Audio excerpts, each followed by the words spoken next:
Hi, and welcome back to the Downhome Podcast. I'm Elizabeth Whitten, and joining me is dietitian Amanda O'Brien.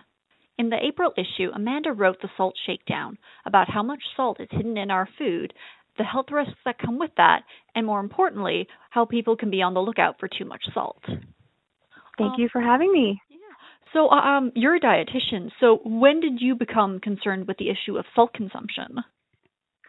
Well, as a Newfoundlander and a dietitian, I've always had salt on my radar. We, as Newfoundlanders, eat a lot of foods that are higher in salt or sodium.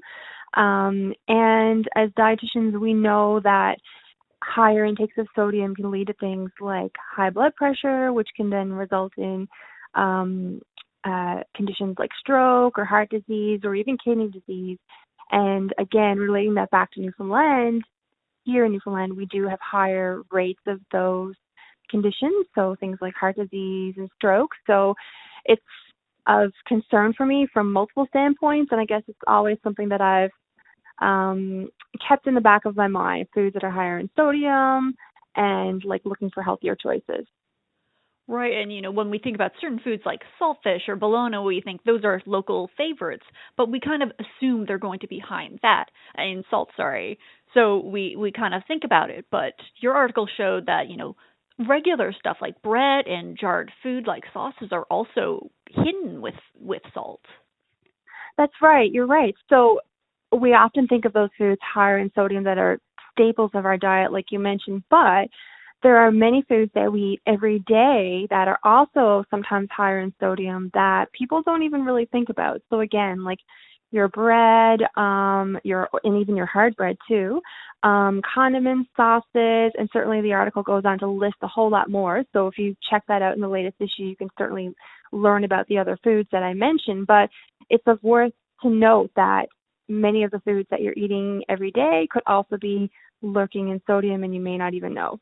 And it really adds up because you can have a sandwich and it's 2 slices of bread, your condiments, and meat that's most likely processed. So it kind of adds up in little ways. Are people surprised when they find out how much salt they're consuming? People are surprised. And again, I think a lot of people probably are unaware of exactly how much they're consuming because really, how many of us sit down and tally it up at the end of the day? But yes, when you put it in the context of, say, a sandwich or even a sandwich with a bowl of soup, the numbers really start to add up. It's really helpful for people to reference something called the percent daily value. So that's something that's on every packaged food, and it's on the nutrition facts table. So basically it tells you if there's a little or a lot of sodium in a food, and it has a bunch of other nutrients listed as well. But if you can reference that when you are grocery shopping or preparing your foods at home, you can really get a good idea of how much sodium you're consuming within the run of the day.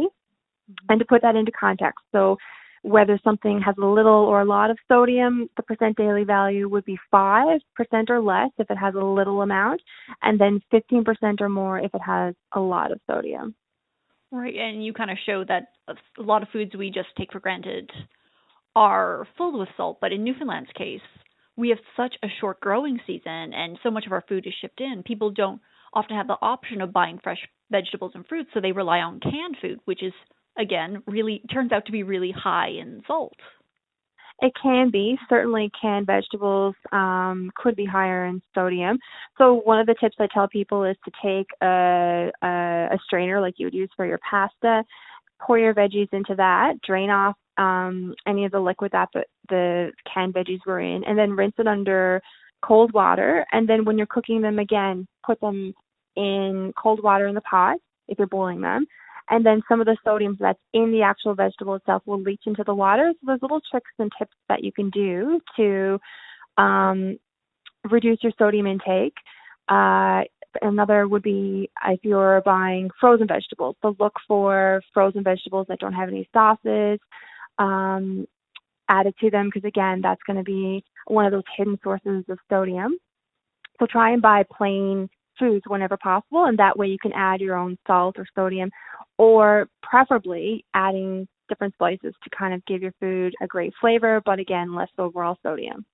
Yeah, it seems to be like stay away from the stuff that's kind of made in factory.